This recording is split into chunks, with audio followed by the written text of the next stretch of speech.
pouco, não sabíamos, na realidade, o quanto teríamos, né? Mas que bom que você está aqui. Que bom que o Senhor proporcionou essa oportunidade. Nós não temos a revista física, ou pelo menos boa parte dos irmãos não tem, né? Com exceção, talvez, do Monival, que tem a revista. Tem mais alguém que tem a revista? Não, né? Ah, a irmã tem. Todo mundo tem, então. Fábio, eu vou pedir, perdão, deixa. Eu poderia ter impresso ela, mas eu não lembrei. E não vou transmitir ali porque não aparece nada, irmãos. A gente já tentou antes, não aparece nada, então não vou transmitir. Mas vou convidar você a abrir sua Bíblia, para a gente fazer a leitura.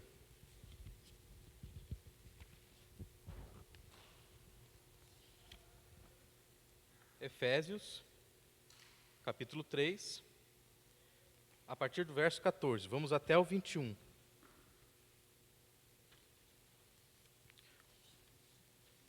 Como os irmãos não têm a revista, eu vou fazer a leitura, tá? E depois daremos continuidade, então, na lição. Todos acharam? Amém? Diz assim a palavra do Senhor. Efésios 3,14. Por causa disso, me ponho de joelhos perante o Pai, o nosso Senhor, Jesus Cristo. Fábio. O próximo. Ah, tá.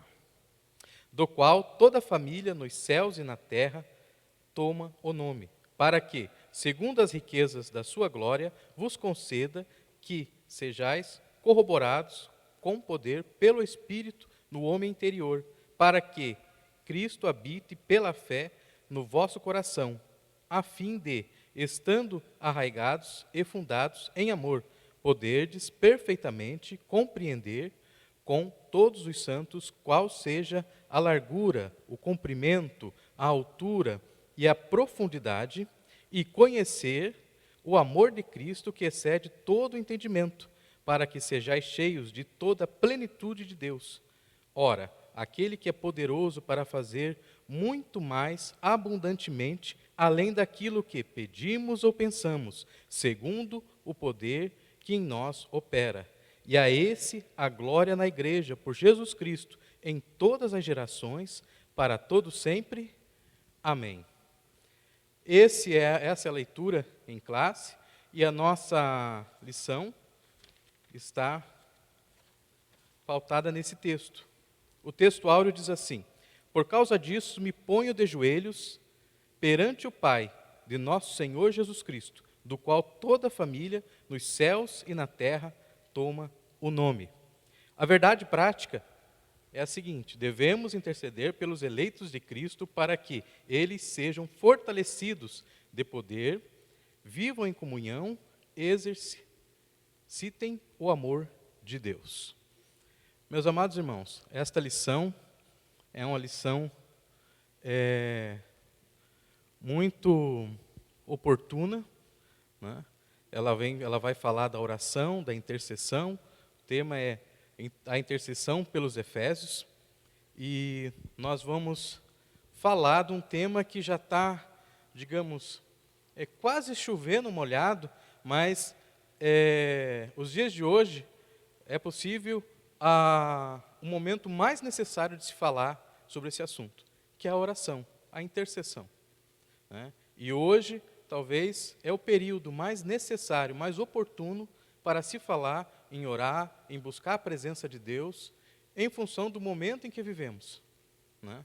A história, né, da igreja não relata, né, pelo menos não que eu lembre, nada parecido com essa situação. Mas como o Fábio já falou no início da aula, que bom que nós temos condições de poder cultuar a Deus, ainda que não estejamos, né, em comunhão física aqui dentro do santuário. Mas podemos ter comunhão através da aula online, através do Facebook, que é passado também, enfim, essa plataforma digital que tem nos possibilitado cultuar, ter aulas, enfim, continuar a obra do Senhor, ainda que cada um em sua casa. Que bom que o Senhor nos proporcionou essa oportunidade. E é importante entender que o santuário, estar aqui é muito bom, né? Eu falava ontem com a minha mãe e ela, vai ter aula, vai ter aula. Eu falei, não, mãe, mas a senhora não pode ir. A senhora não... né? Eu conversei com uma pessoa que não é daqui, né? E também estava muito triste porque não poderia estar no santuário onde ele congrega, né? E o desejo dele era estar lá. Mas aprove o Senhor que neste tempo nós também cultue, né, o adore em espírito e em verdade, através também dessa plataforma digital que está sendo aí veiculado, não só pela nossa igreja, mas praticamente por todas as igrejas, né, aulas e cultos para que o nome do Senhor continue sendo glorificado e a igreja continue avante, né? A igreja não pode parar. E como já foi dito, não pode parar, e não pode parar por conta de um organismo que é microscópico. Na verdade, ainda que ele tenha aí uma letalidade, tenha aí um problema, ele não pode ser aí maior que a nossa fé. Se não podemos estar aqui, podemos cultuar em nossa casa através, então, das plataformas digitais. Bem, já lemos, então, a leitura em classe, né? E eu quero começar fazendo uma pergunta. O que podemos aprender com a oração intercessora de Paulo para a igreja de Éfeso, aos irmãos de Efésios? O que podemos aprender? Quem pode comentar?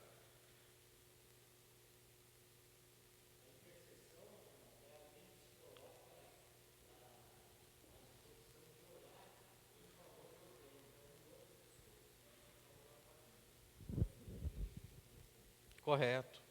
Eu destaquei alguns pontos aqui, quero compartilhar com os irmãos. Primeiro ponto que me chama a atenção. Paulo reconhecia a soberania de Deus, porque o texto começa assim, por causa disso me ponho de joelhos. O se colocar de joelho é submissão, é humilhação, é dizer que Ele é soberano, é entender que Ele pode, é entender que a partir do momento que se prostra, Ele se inclina a ouvir. O se colocar de joelhos é reconhecer a soberania de Deus. Porque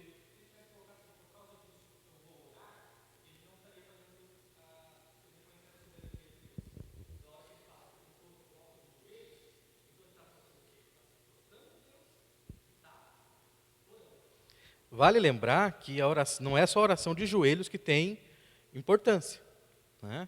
A oração em pé, deitado, sentado, dirigindo, no banho, no ônibus, enfim, em casa, lavando a louça, andando na rua, não importa.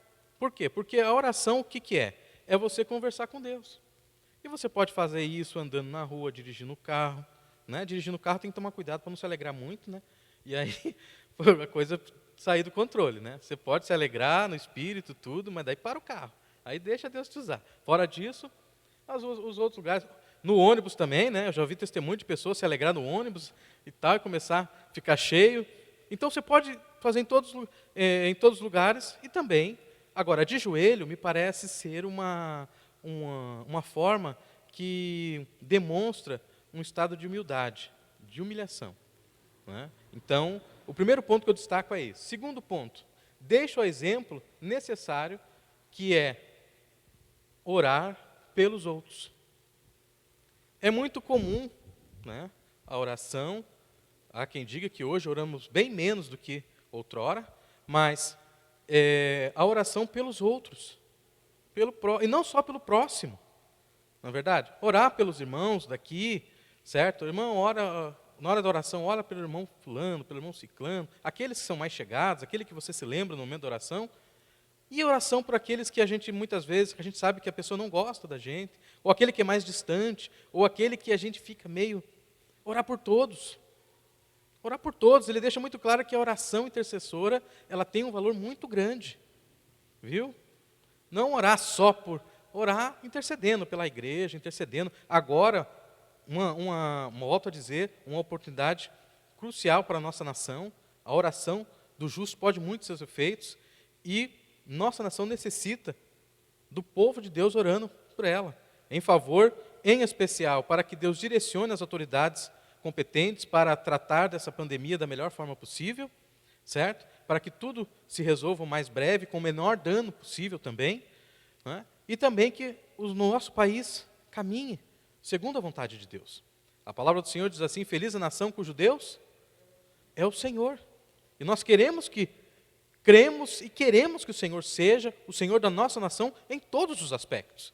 Né? Não só aqui na igreja, mas também lá, em especial no Planalto, né? Em especial onde as autoridades, né, maiores, elas tomam as maiores decisões e que o nome do Senhor também seja glorificado.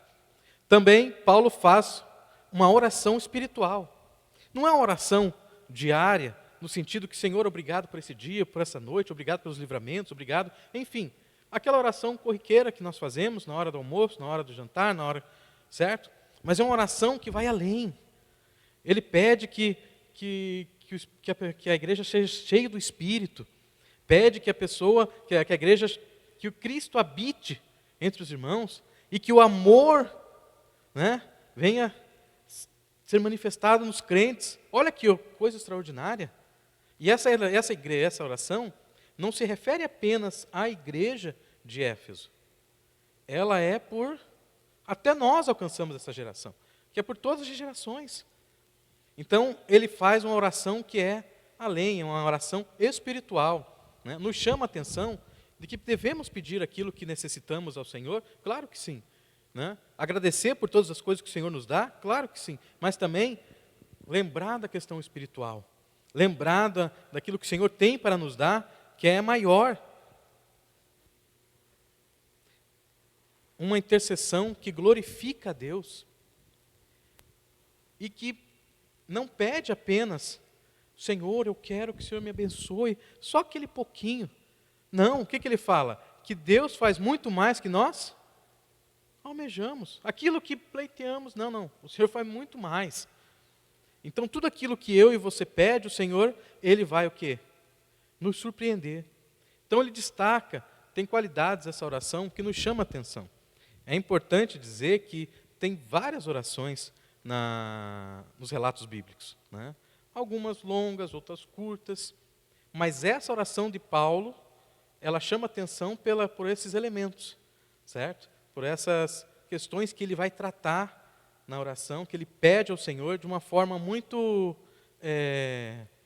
poderosa, né? Ousada, para que Deus abençoe realmente aqueles irmãos, e ali, expressando os irmãos toda a cristandade, de todos os tempos, e que o nome do Senhor continue sendo glorificado, exaltado, magnificado, mas também que essa igreja na terra se lembre que tudo aquilo que Deus tem para dar é muito maior daquilo que pensamos ou imaginamos ou até pedimos, porque o Senhor ele sempre vai nos surpreender.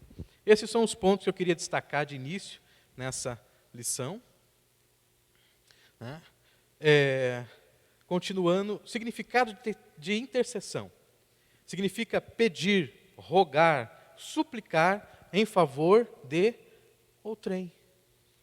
Quando eu estou intercedendo, eu não estou pedindo para mim. Eu não estou falando de mim. Eu estou falando do meu próximo. Então, interceder, né, a oração intercessória é uma oração que você vai fazer para outras pessoas, esquecendo-se de si. Vai orar em favor da nação, em favor da igreja, em favor dos irmãos que estão enfermos, daqueles que hoje, lamentavelmente, temos um número expressivo de pessoas que estão enlutadas em nosso país, orar por aqueles que estão enlutados, enfim. A forma que você vai utilizar é N, né? Mas a intercessão, ela é em favor do próximo, esquecendo-se de si. Né? Elementos de uma oração. Bem, nós temos o modelo de oração, né, que está em Mateus. A oração ela tem que ter adoração, gratidão, intercessão e petição. Adorar o Senhor na beleza da sua santidade, mostrar o quanto Ele é grande, o quanto Ele é maravilhoso, o quanto Ele é longânimo, certo? Mostrar o quanto nós somos gratos por aquilo que o Senhor fez, e aquilo que Ele está fazendo, e aquilo que Ele fará. Porque a ingratidão é uma coisa séria, não é verdade? Deixa eu abrir aqui um pouquinho. Qual pai não fica alegre quando o filho faz agradece a ele pelas coisas mais simples que a gente faz? Hã? Eu ficava faceiro, e fica até hoje, mas quando ela era menor eu ficava faceiro. Quando a minha filha falava, pai, isso aqui quebrou, eu sei que o senhor vai dar um jeito, pai. Ela achava que eu dava jeito em tudo. Né? E aí eu tinha que dar meus pulos para a coisa acontecer. Ó, pai, quando ela agradece, não tem, irmãos. Como que você acha que Deus fica quando a gente agradece? Quando você fala daquele jeitinho que só você sabe falar. Sim, porque nós temos um jeito peculiar de falar. É ou não é verdade? A gente tem um jeitinho de agradecer. Né? E Deus conhece esse jeitinho. Viu? Deus sabe quando a gente está agradecendo. Né? De coração, aquilo que sai de lá dentro da alma, parece que vem explodindo pela boca. E às vezes nem é tão alto. É o jeito que você está falando. É o jeito que eu estou agradecendo. Tudo isso é importante. Mostrar o quanto a gente é grato. Saber que, Senhor, olha, eu te agradeço. Eu reconheço que eu sou um vaso difícil, Senhor. Haja lixa para arredondar esse negócio. Mas eu te louvo porque o Senhor é maravilhoso. Eu te agradeço porque o Senhor, como diz a palavra dele, ainda que sejamos infiel, Ele o quê? Permanece fiel. Reconhecer o quanto Ele é bom. Interceder pelo próximo e fazer as nossas petições. É importante pedir. Colocar diante de Deus tudo aquilo que precisamos. Tudo aquilo que almejamos. Porque a oração, irmãos, ela deve ser feita a quem? Ao nosso Deus. Por quê? Porque só Ele pode resolver o teu e o meu problema, que está acima da minha ossada e a tua. As questões da nossa vida, que eu e você muitas vezes passa dificuldades, ou talvez até a noite em claro, é só Ele que pode resolver. E aquilo que está acima da minha ossada, Ele pode. Mas aquilo que está na minha ossada, Ele não vai mexer. Então pedir, colocar diante dEle. Né? Colocar tudo aquilo que necessitamos, almejamos, esperamos, que Ele tem poder para nos abençoar. Né? Oração? É que a oração é o seguinte, a oração faz eu e você chegar mais próximo do Senhor. Entende?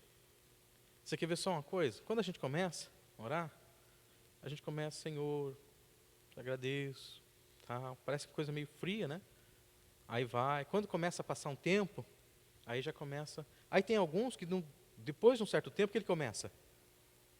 Ele já começa a chorar. Por quê? Porque ele começa a reconhecer as suas misérias. Senhor, olha para mim. Depois de um tempo ele começa a glorificar.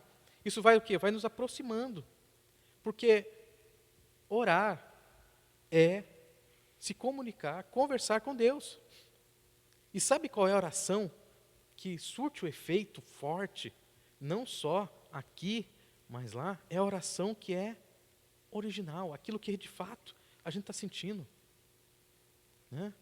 Não aquela oração que muitas vezes aquela coisa com efeito, né? Não que é pecado fazer isso, não. Quando é de coração, não tem problema algum, mas ela tem que ser o quê? Original. Né? Se a pessoa está triste, Senhor, eu estou triste. Por quê? Por causa disso, disso e disso. Tira essa tristeza do meu coração. Eu me lembro de um testemunho que um irmão, por algum motivo que eu não me lembro agora, ele foi agredido na rua, e ele chegou em casa e falou, eu vou orar, eu vou falar com meu pai. E ele começou, Senhor, e começou, e foi. Aí não dá tempo, Senhor, perdoa ele, perdoa eu também, perdoa nós, olha, tem misericórdia.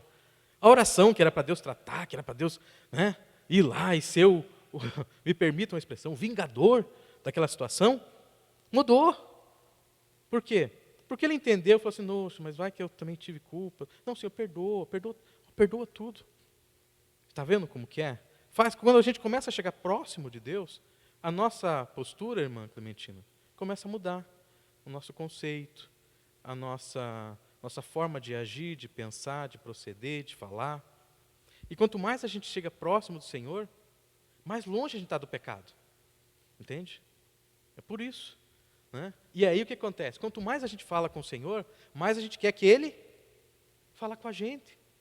E sabe o que acontece? A gente está com o ouvido o quê? Mais afinado. A gente chega no culto, os hinos da harpa têm um sentido diferente.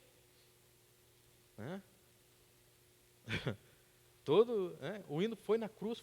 Puxa, os hinos da harpa. Nossa, mas é verdade, Senhor, foi na cruz que o Senhor morreu por mim. Eu não merecia. Está vendo? É tudo diferente daí.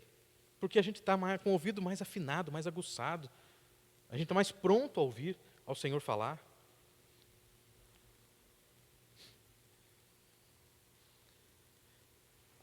Quem trouxe? Bom, todo mundo trouxe Bíblia aí, né?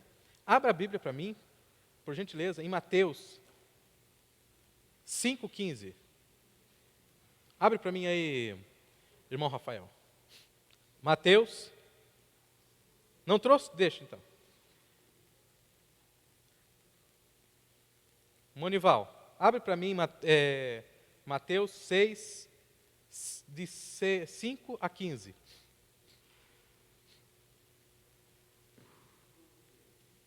Mateus 6, a partir do verso 5. De 5 ao verso 15. Ixi, eu tenho que correr, que eu estou só na introdução. Quem achou, fique de pé e leia, com a máscara mesmo. Hã? Não. Mateus 6, de 5 a 15. É.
Essa é a oração que o Senhor deixou. E é interessante que eu já vi algumas vezes as pessoas falar, não, eu só vou orar quando Deus tocar. Só vou pedir perdão quando Deus tocar no meu coração. Só que a pessoa não tem conhecimento, acaba esquecendo que é o seguinte, na oração fica muito claro que Ele só vai perdoar quando nós perdoamos. Uma vez que eu não perdoo o meu irmão, o que acontece? Não sou perdoado. Né? Eu não sou perdoado. Então, essa questão de não, eu vou esperar Deus tocar no meu coração, Deus já tocou, através do quê? Da palavra. Ah, não, mas eu não senti ainda. A Bíblia diz assim ainda, se se teu irmão tem alguma coisa contra você, você vai deixar uma oferta, você vai lá e se acerta com ele para depois ofertar. Está aí. Né? Eu acho que todo mundo já passou por uma situação semelhante. Né? É importante a gente ter isso em mente, né, para que, quando acontece alguma coisa, a gente saber o momento certo. Né? A palavra de Deus fica muito clara nisso daí. Então, o modelo de oração é esse. Ok? Eu tinha outros textos, mas como a gente já está um pouco adiantado, eu vou seguir para frente. corroborados com o poder do Espírito. Nós estamos no tópico 1 agora. Sabendo que Deus é possuidor de toda glória e dispenseiro de ilimitações bênçãos, Paulo intercede em oração pela igreja. Aí ele faz isso em Efésios 3, 16 e 17, e ele destaca 2 pontos. Número 1, que a igreja seja fortalecida com o poder do Espírito Santo. Que o poder do Espírito Santo fortaleça a vida espiritual dos crentes. Ou seja, que a igreja seja cheia do Espírito Santo. Seja uma igreja que seja pujante, seja forte no Espírito. Por quê? Porque a igreja que é cheia do Espírito Santo, ela não para, ela não é uma igreja desanimada, ela não é uma igreja que se entristece, ao contrário disso não. Ela é forte, ela é avante, ela é contínua. Viu? Não tem coisinhas que fiquem entristecendo, não. Essas coisinhas passam. Uma igreja cheia do Espírito, ela é uma igreja espiritual, ela é uma igreja que tem os dons espirituais manifestados no meio dela, viu? E eu tenho falado já há algum tempo, esta casa é a casa de oração, onde o Espírito Santo de Deus tem primazia, viu? Nós devemos dar total liberdade ao Espírito Santo de Deus. Por quê? Porque esta é a casa onde Ele ordena a bênção. Não podemos fazer tudo na presença do Senhor, mas dar total liberdade ao Espírito Santo de Deus. Viu? Mas, irmão, tem coisa que tem um monte. Por isso que a gente tem que dar liberdade para Ele aqui. Liberdade para Ele falar, liberdade para Ele trabalhar, liberdade para Ele manifestar e abençoar a igreja. Segundo ponto, que cada crente da igreja seja habitado por Cristo. Ou seja, a habitação aqui não está dizendo uma visita, irmãos. Não está dizendo do Senhor passar na hora do culto para ver como é que está. Eu vou passar para ver como é que está. Não. Está falando o seguinte, habitação, morada permanente. O que quer dizer isso? Quer dizer que Cristo habite. E quando Ele habita, Ele vai habitar em todas as áreas. E aí Ele vai começar a fazer aquilo que é necessário. Na minha, na tua, na nossa vida. Está dizendo assim, que Cristo habite, que a igreja seja uma igreja transformada. Que não seja uma igreja de altos e baixos, ou uma igreja fogo de palha, mas que permaneça o trabalhar de Cristo na vida de cada cristão. Que sejam cheios.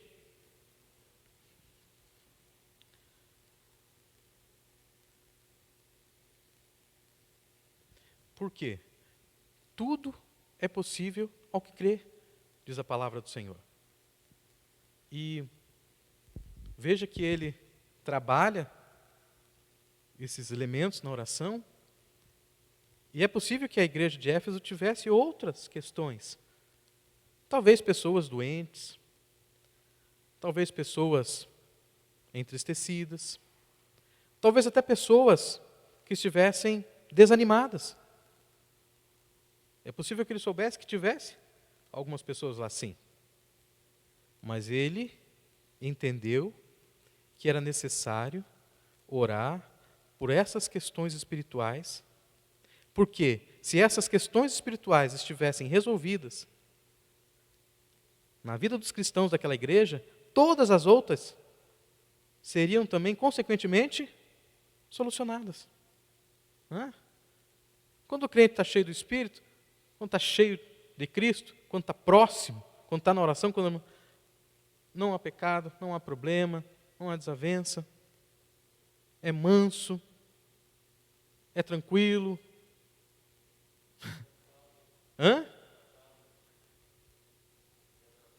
É tratável.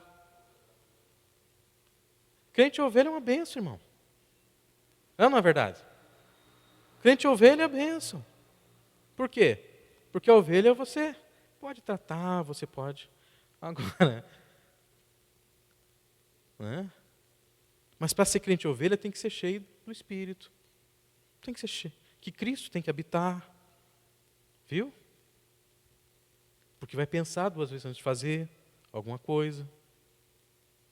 Ele não vai explodir por qualquer coisinha, porque o fruto do Espírito está sendo desenvolvido na vida dele, certo? Aí o crente é longânimo, ele é paciente, ele tem paz.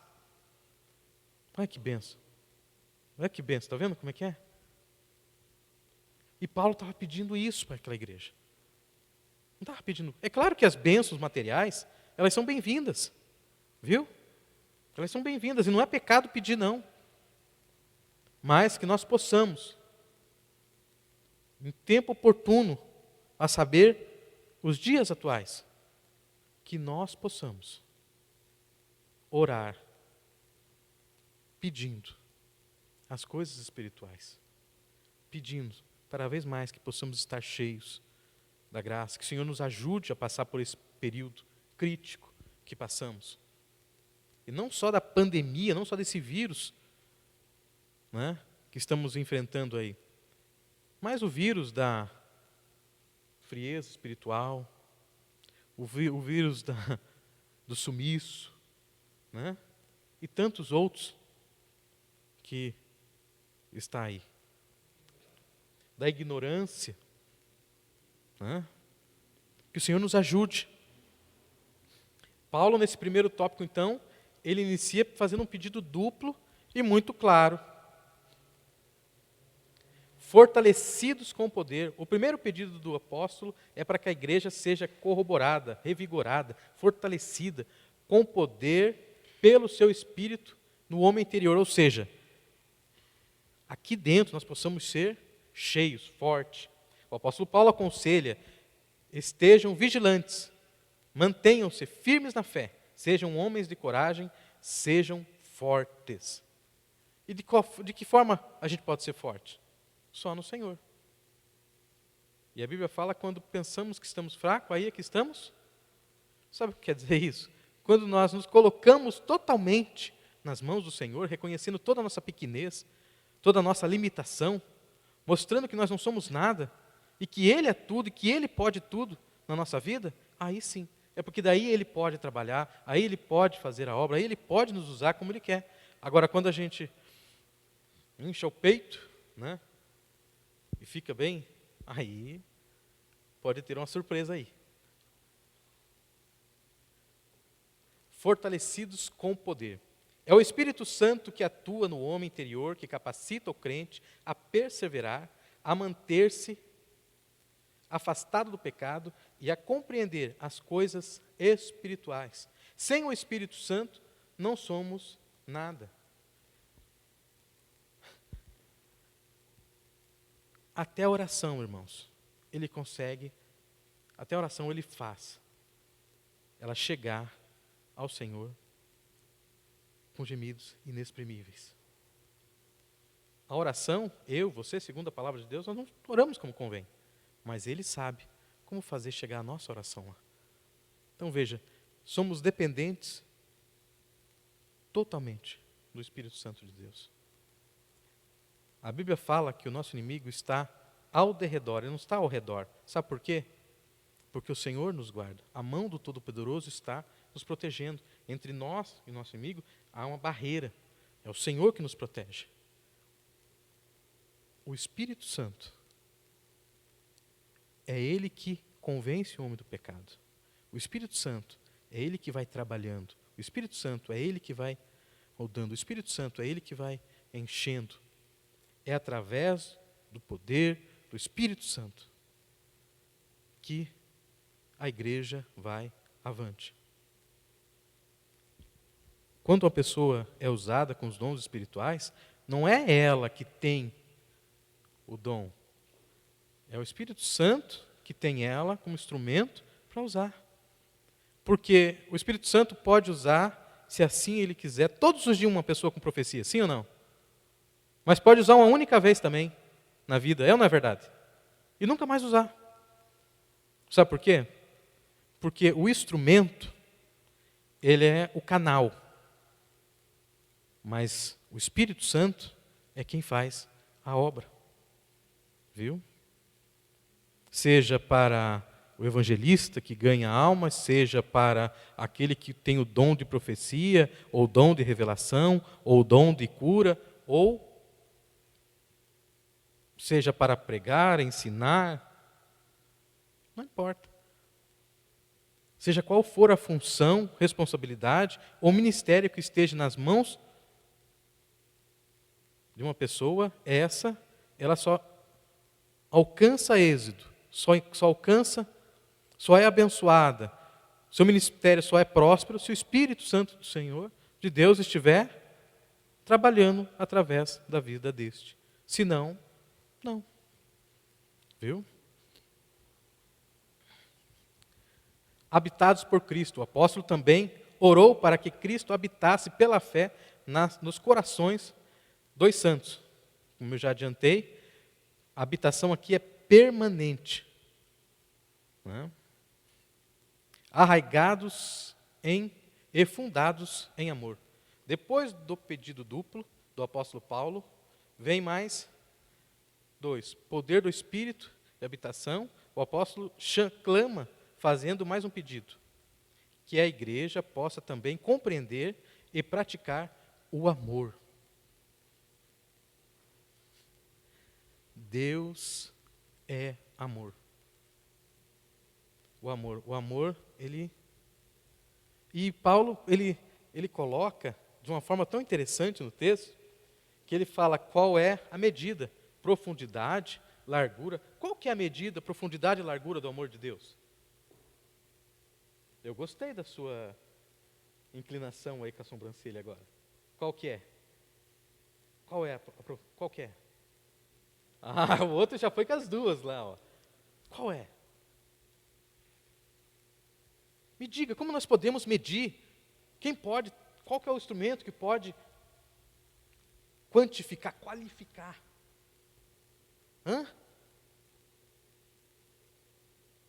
Nós podemos dizer, não, o amor de Deus é infinito. Ótimo.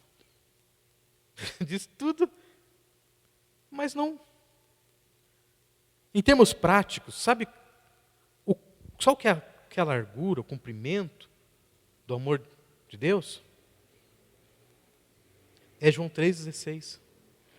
Mas não o texto lido. É a prática.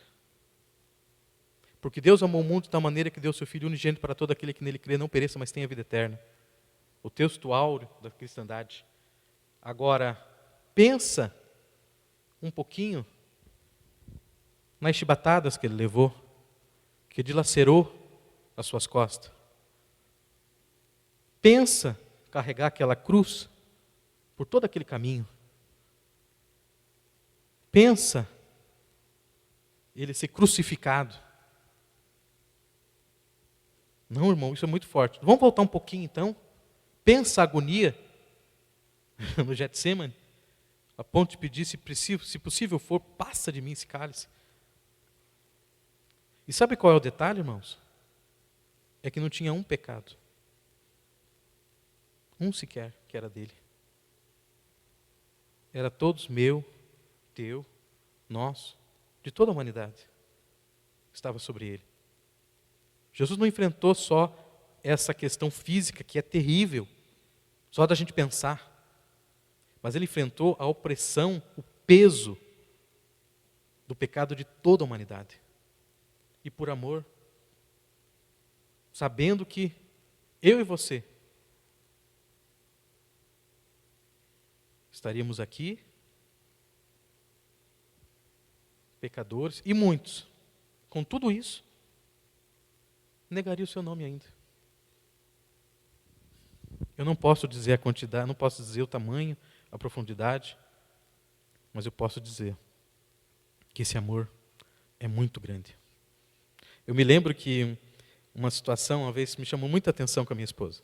A gente estava conversando sobre amor, amar, e eu falei, não, amar não tem tamanho. Amar é amar e pronto, acabou. Ou a pessoa ama, ou a pessoa não ama. Mas depois de um tempo, de repente me deu um estalo e eu lembrei do texto, João 3,16, porque Deus amou o mundo de tal maneira.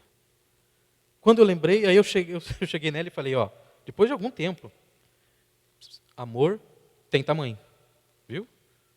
E aí lembrei ela do texto também. Falei o texto para ela. Falei, amor tem tamanho, você tem razão.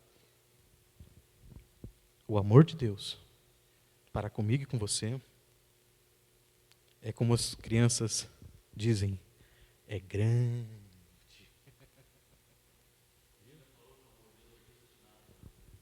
Oi? É um amor grandioso. E Deus ama o pecador, viu? Deus ama, irmão. Eu não vou fazer você lembrar da onde Deus tirou, nem eu, porque não dá tempo. Mas Ele te ama, Ele me ama, viu? E quando todos, possivelmente, se voltarem contra mim ou você, por qualquer motivo, Ele vai permanecer ali, amando da mesma forma, viu? Bem, nós temos aí, como os irmãos já sabem, alguns tipos de amor. O eros, que é de homem e mulher, o storge, que é maternal, entre mãe e filho, né? Filéu, entre amigos, e o ágape, que esse é o amor de Deus por nós. Esse é o amor sublime. E vale acrescentar, embora os irmãos já saibam, Deus é a essência do amor. E nós cristãos temos que ter esse amor. Temos que... Já pensou?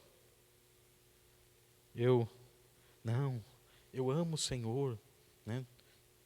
Deus me ama, eu amo os irmãos. Aí o Fábio passa por mim, pisa no meu pé. Vermelho assim, né? Eu sou bem moreno, então é difícil ficar vermelho. Para ficar vermelho a coisa tem que estar feia. Mas daí já fico, né? Ô, irmão. E estou falando uma coisa simples. Estou falando uma coisa boba. E tantas outras coisas mais simples ou mais complexas que tira e a gente vê a falta de amor. Que é a igreja atual, que é a igreja do século 21, e aí eu não falo de mim e de vocês, irmão, estou falando da cristandade como um todo. Seja uma igreja que ela não viva, que ela não sinta, mas que ela possa expressar o amor de Deus na prática. Porque o mundo atual, ele está nos colocando em uma forma em que cada vez mais, não só a igreja, mas a sociedade como um todo, está cada vez mais sendo impessoal. Tudo caminha para isso. Até esse vírus não permite mais a gente pegar na mão, irmão. Pensa de um povo que gosta de abraçar, de pegar na mão, de se alegrar, é o crente. É ou não é?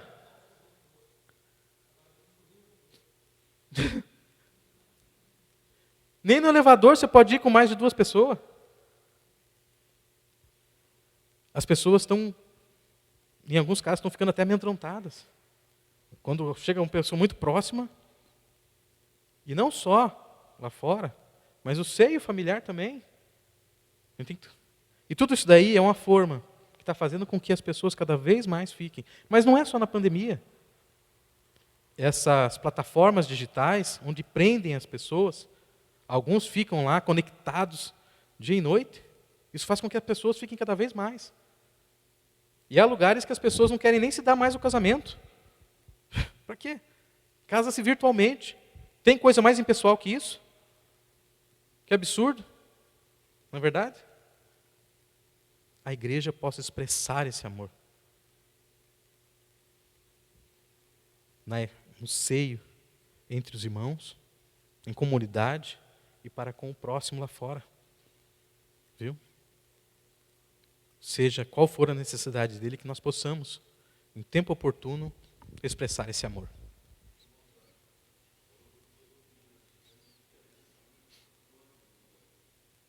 Oi?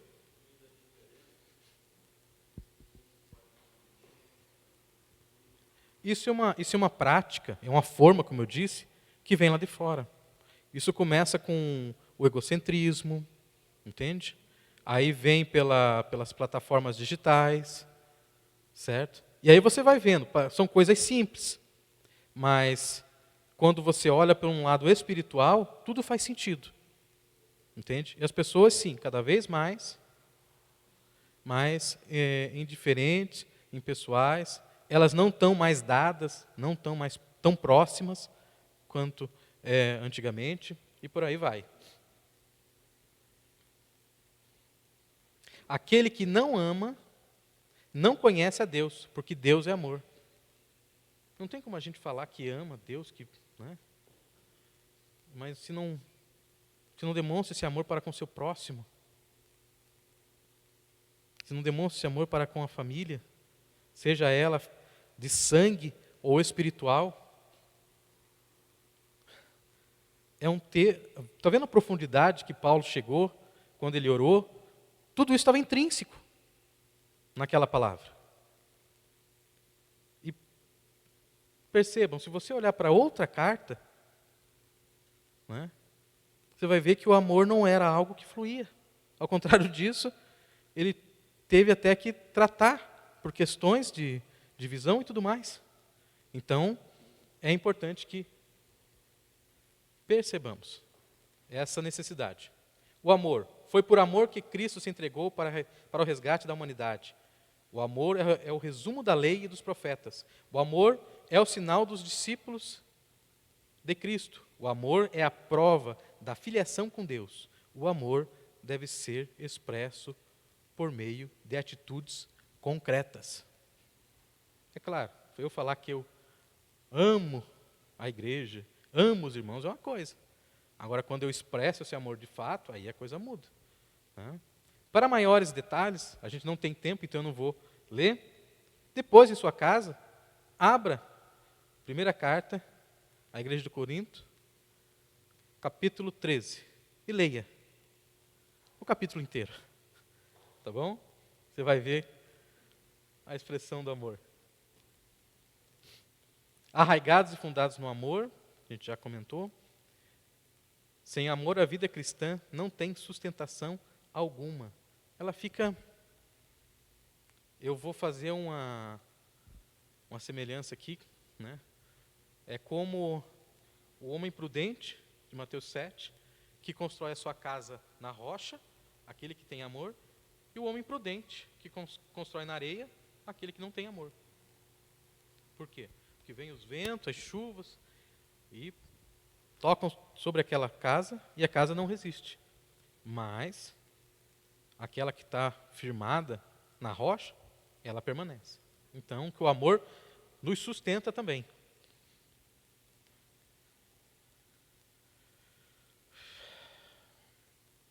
A dimensão das bênçãos divinas. Ao concluir a ousada oração, Paulo lembra de que a magnitude do poder de Deus é capaz de fazer. Ora, aquele que é poderoso para fazer tudo, muito mais abundantemente, além daquilo que pedimos ou pensamos. A mente humana é incapaz de alcançar a dimensão das bênçãos divinas. Irmão, quando eu e você pensa algo, os planos do Senhor são muito maiores. Assim como os céus são mais altos que a terra, assim são os projetos, os planos de Deus. E se eu tenho um plano para a minha vida, Deus tem algo maior. Se eu tenho algo em relação à obra dele, é muito maior. Viu?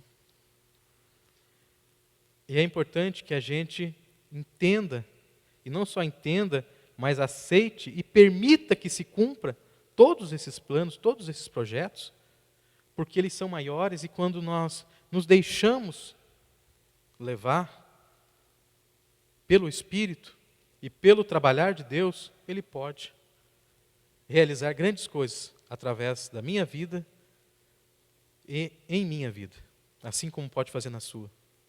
Porque o único que pode atrasar ou atrapalhar isso, quem é? Quem? Nós mesmos. Nós mesmos. Nós mesmos podemos fazer isso. Mas quando nós permitimos, e Deus tem muito mais. As bênçãos do Senhor são extraordinárias. Agora, aí entra uma outra questão. Onde está o meu coração? Onde está o teu coração? Porque ali está o tesouro do homem. Que a partir do momento que eu e você colocam o coração no lugar certo, aí... Veja, nós temos um exemplo bíblico que o jovem rico, ele chega diante do Senhor, em um diálogo ele sai triste, porque ele obteve a resposta que ele precisava, não aquele que ele iria. Ele queria uma resposta, mas ele precisava de outra. E Jesus, na realidade, não queria que ele vendesse os bens. Queria mostrar para ele que o coração dele não estava naquilo. Que não adianta as pessoas fazer as coisas por mera rotina, só por fazer. Tem que fazer com o coração. É importante, para obter as bênçãos do Senhor, que elas sejam, e vale lembrar que as bênçãos são uma consequência. O que quer dizer isso? Não é objeto de desejo. Eu busco algo, e aí, em consequência disso, eu recebo as bênçãos. As bênçãos não podem ser o que eu busco. As bênçãos vão vir, elas são consequências. Eu sempre digo o seguinte, que Deus nos salvou, tirou lá do lamaçal do pecado, tudo, nos deu uma condição de vida eterna em Cristo. E só isso, irmãos, já é mais que qualquer outra coisa. Mas Ele, por bondade e misericórdia, deu o bônus. Eu sempre uso esse exemplo, que é bem comum. Quem já não tomou aqui guarapa, caldo de cana? Né? É gostoso, né? Principalmente quando está frio, é quente, né? É gostoso. Não tem lá o chorinho? Né? Tem alguns que é chorinho mesmo, que é bem pouquinho. Mas tem uns que é um choro grande, irmão. É uma benção o negócio. A bênção material é o chorinho. Viu? Deus deu para nós a vida eterna. Mas por amor, por misericórdia, por bondade, Ele deu o chorinho, que é o quê? A bênção material, é a prosperidade financeira, é a conclusão de todos os meus sonhos e os teus sonhos nele. Tudo isso Ele realiza por bondade e misericórdia.